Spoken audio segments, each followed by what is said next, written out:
In cities across America in late February, thousands decided to spend their Sunday morning a little differently.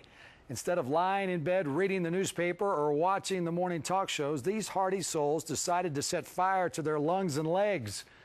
But local fire departments did nothing to douse the infernos since the fires were fueling the American Lung Association's great work in fighting lung-related illnesses in our country. In Denver, the gluttons for punishment walked, ran, and staggered up 56 floors of a downtown office building. This year's Fight for Air climb set records for money raised and participants. Each man or woman had individual reasons for lambasting lungs and legs, but we shared a common bond. A burning desire to raise money for research and programs to help others, perhaps ourselves, battle lung-related illnesses. My father died of lung cancer almost 3 years ago. I miss him every day, especially our time spent on the golf course. My old man was one lucky hacker. We had many great moments on the course together. To honor Marvin Walter McIntosh Jr., I trekked to the top carrying my golf clubs. Why in the heck are you carrying golf clubs? Was a common question as I waited like a hacker at the first tee with my Kinetics Fitness Studio teammates to start the journey. It's the least I can do to honor my father and remember the joy we shared on the links, was my joyful response.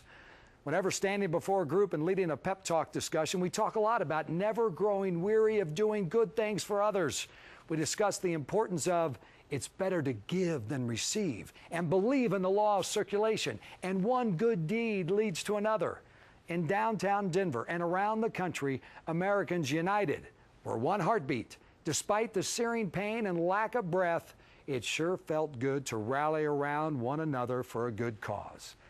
You know, it also felt good to honor my father. When was the last time you did something to honor someone who's impacted your life in a positive manner?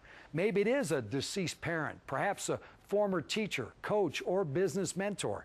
There's something magical about honoring the spirit of another. While they physically have departed, we can choose to keep their spirit alive.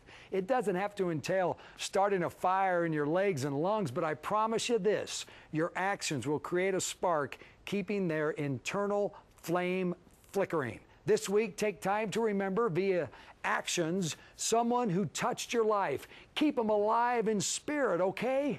Your good deed will honor their legacy and serve you and others well. As Emerson once said, serve and thou shalt be served. If you'd like to sign up for the Pep Talk email newsletter, it is really easy to do. Just go to my website, heycomebackcoach.com. On the homepage, upper right-hand corner, just type in your email address, and you'll receive a new Pep Talk each Sunday afternoon. Now, while on the site, if you click on books, you'll find my 3 efforts.